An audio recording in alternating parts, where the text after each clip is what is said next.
কিন্তু যেটা প্রফেসর ইউনুস যেটা বলছেন সেটা আমি বলি, আমাকে নিয়ে দুইটা কথা বলা হয়েছে। প্রথম মাস্টারমাইন্ড শব্দটি ইউজ করেন। Mastermind is a bad word.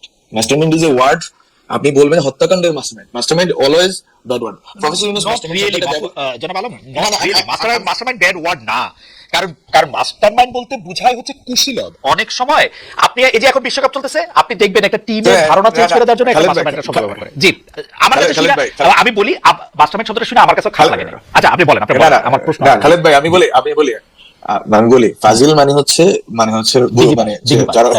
না, ফাজিল মানে ডিগ্রি পাস না, ডিগ্রি পাস না রে ভাই। ফাজিল মানে হচ্ছে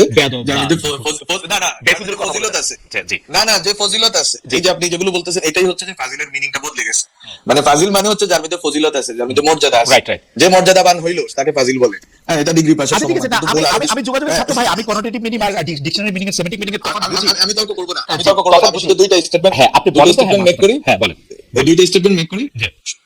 আমাদের শফিকুল আলম ভাই যে স্টেটমেন্টটা দিয়েছেন অ্যাবাউট মি, এবং প্রফেসর ইউনুস যেটা দিয়েছেন, এখানে মাস্টারমাইন্ড শব্দটি বলেন। স্যার খুবই ক্যাটাগরিক্যালি শব্দটি ইউজ করছেন, ব্রেইন বিহাইন্ড। হ্যাঁ, এবং এই ব্রেইনস বিহাইন্ড আপনি যে কোনো ওয়েস্টার্ন ডিবেটে বা পলিটিক্যাল তর্কে এটা বলে যে হ্যাঁ, he is one of the মানে কি বলা যায়, people who have thought about this things. তো বিষয় হচ্ছে এটাকে বাংলাদেশে যে ফ্রেমিংটা করেছে, ইট হ্যাজ মানে made so much difficulty for me.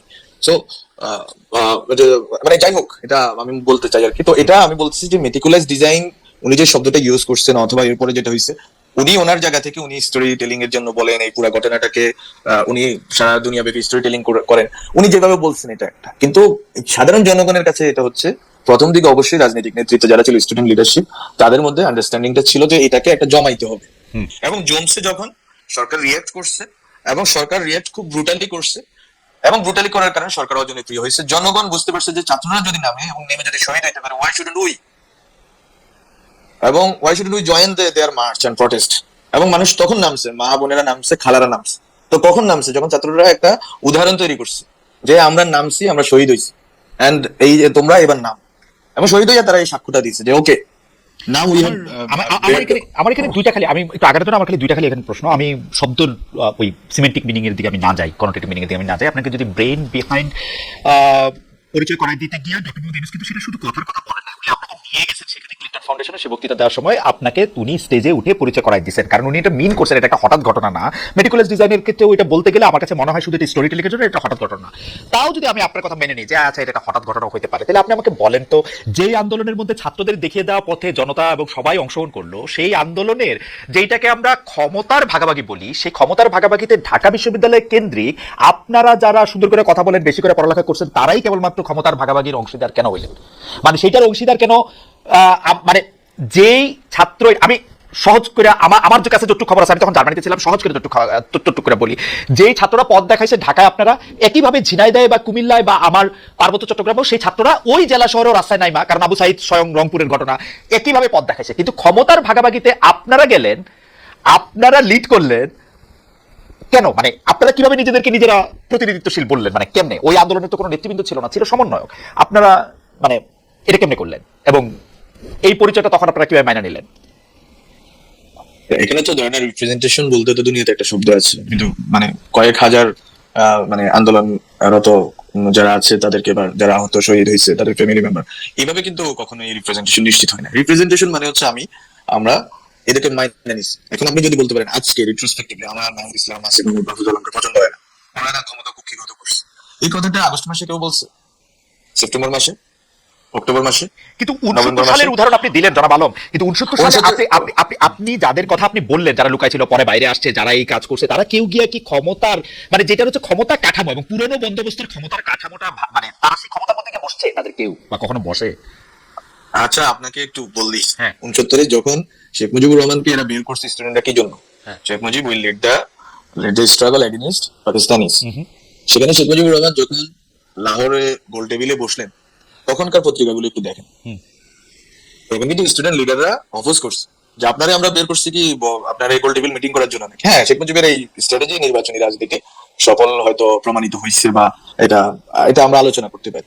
কিন্তু কথা হচ্ছে স্টুডেন্টরা, আমি তো মনে করি স্টুডেন্ট না, শুধু স্টুডেন্টদের জন্য আরো সংবেদনশীল, আরো মানে কি বলা যায়, আরো স্টুডেন্ট বা এই জেনারেশনকে কোনো না কোনো ভাবে গাইড করতে চায়, গাইড এবং সাথে সাথে হচ্ছে যে মানে এলিভেট করতে চায়, এরকম আরো লোককে এখানে নিয়ে আসা দরকার ছিল।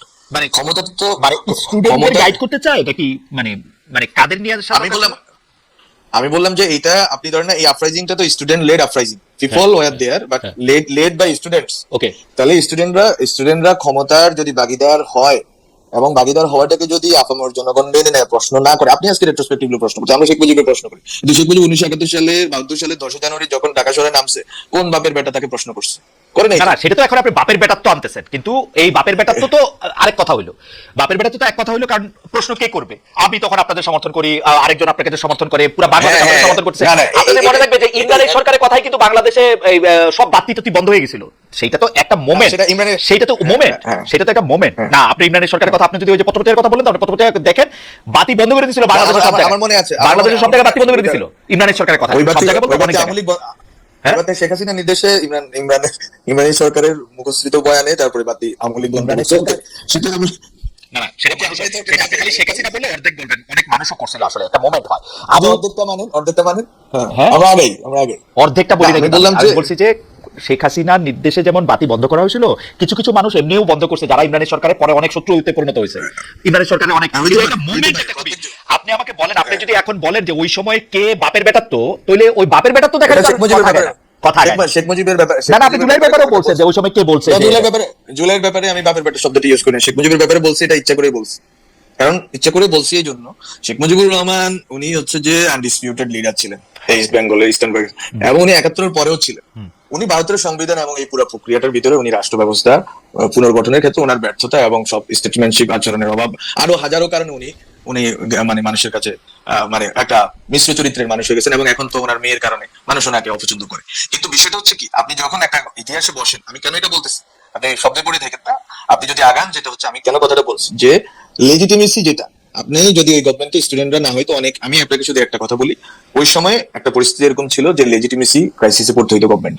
ওকে, আচ্ছা ঠিক আছে, আমি শব্দে না আটকালাম, আসেন লেজিটিমেসি ক্রাইসিসটা নিয়ে যদি একটু যদি চর্চা করি, যে আপনাদের কাছে মনে হইলো যে এই একটা বিপ্লব করে একটা দেশের প্রধানমন্ত্রীকে আরেকটা দেশে হেলিকপ্টারে করে পাঠিয়ে দেওয়ার পর, ওই দেশে আমরা পাঠিয়ে দিই নাই, উনি পালাই গেছে। আচ্ছা, পালায় যাওয়ার পরে যে দেশের সরকার নেই, তখন আপনার কাছে মনে হলো যে এই দেশের আসলে লেজিটিমেসিটা এমনভাবে রাখতে হবে যে ওই প্রেসিডেন্টের কাছে গিয়ে আপনাদের শপথ নিতে হবে, একটা তত্ত্বাবধায়ক বা অন্তর্বর্তী সরকারের কাঠামো সংবিধানের মধ্যে খুঁজে বাইর করতে হবে, ওই বিচার বিভাগের 106 রে দইরা ওইভাবে ওটা লেজিটিমেট করতে হবে। ওইটা কেন মনে হইলো, মানে ওইটা কেন মাথায় আসলো?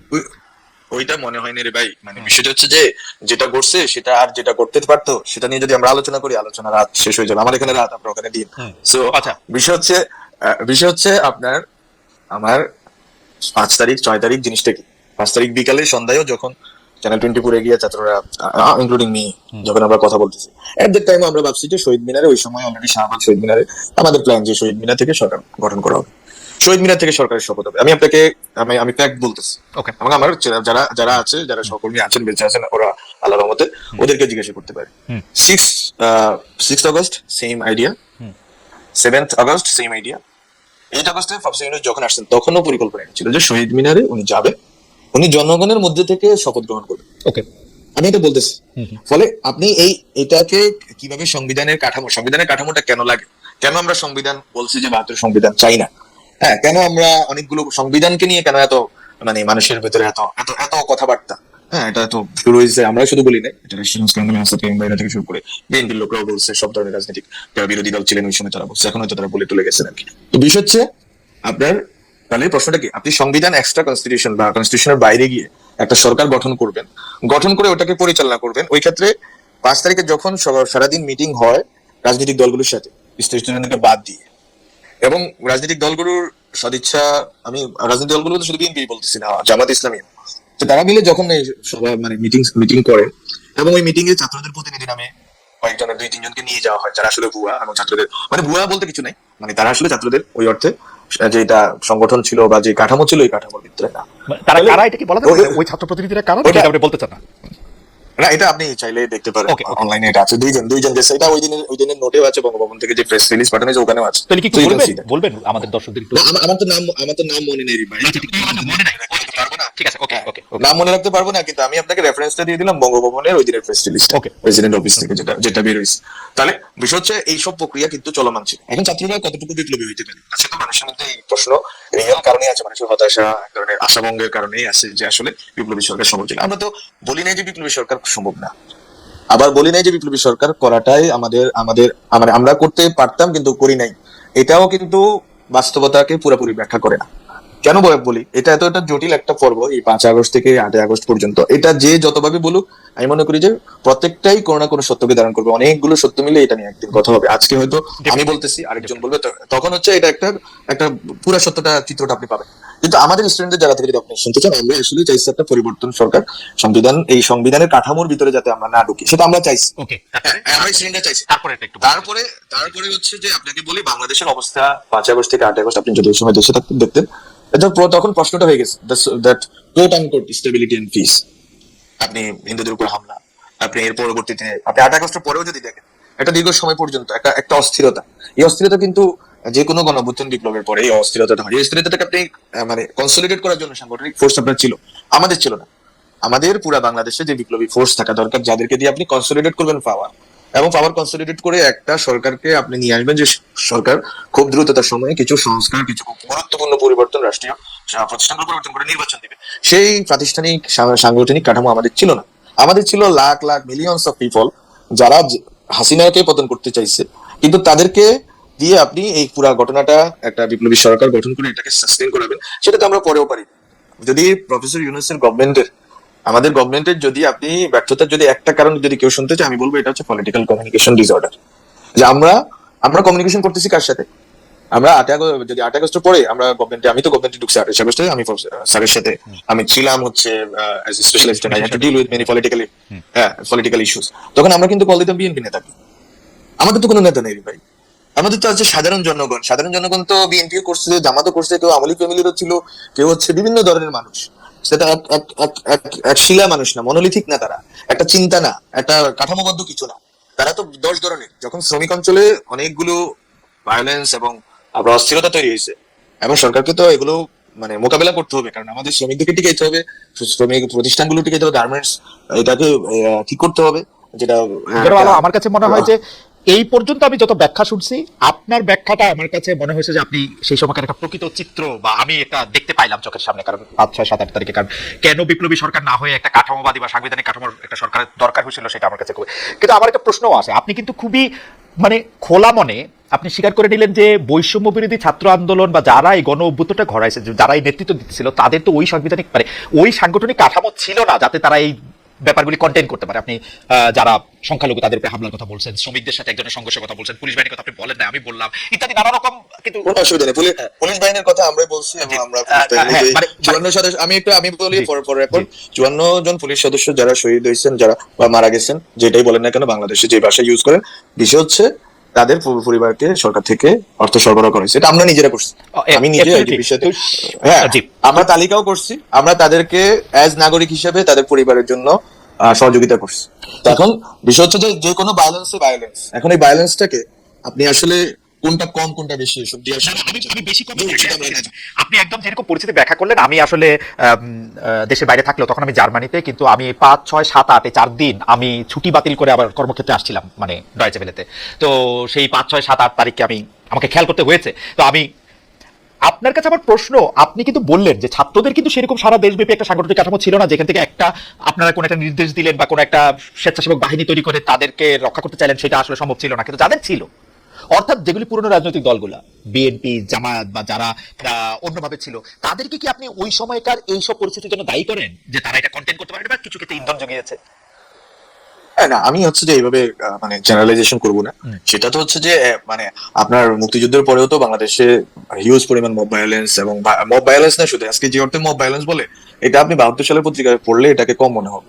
হ্যাঁ, এগুলো আমরা বলতে চাই না, কারণ আমরা হচ্ছে যে আমরা মানে এগুলো হচ্ছে ইতিহাসের পিছনে, ইতিহাসের পিছিয়ে ইতিহাসকে বয়ানের বিরুদ্ধে বয়ানের যুদ্ধ করে আসলে কত দূর অগ্রসর হওয়া যায়, সাধারণ মানুষ দেখছি স্টুডেন্টরা কত দূর কি করছে। তো যাই হোক, এটা শুধু মিডিয়া ন্যারেটিভ দিয়ে সবকিছু ম্যানিপুলেট করতে পারলে হাসিনা আজকেও ক্ষমতায় থাকতো। মিডিয়া যারা চেষ্টা করতেছে, এই চেষ্টা আসলে ফলপ্রসূ হবে না। সাধারণ ছাত্ররা কিন্তু ঘরের ভিতরে আছে, যেই মা জন্ম দিচ্ছে ওই মায়ের সাথে আছে, যেই বাবা জন্ম দিচ্ছে ওই বাবার সাথে আছে, যে চাচা দেখছে ওরে দেখছে এতদিন ধরে ওর সাথে আছে।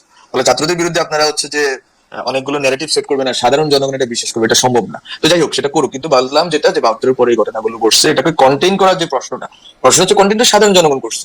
আপনি যদি জানার চেষ্টা করেন, আমি মনে করি ওই সময় জিনিসগুলো ডকুমেন্টেড হওয়া দরকার ছিল। আমি জানি না কেউ করছে কিনা, ডাকাত আসবে, র আসবে, বা বিভিন্ন রকম অনেক ধরনের গুজব সত্য মিলিয়ে যে অবস্থা তৈরি হয়েছে, বন্যার পরিস্থিতি তৈরি হয়েছে, একবারে দুই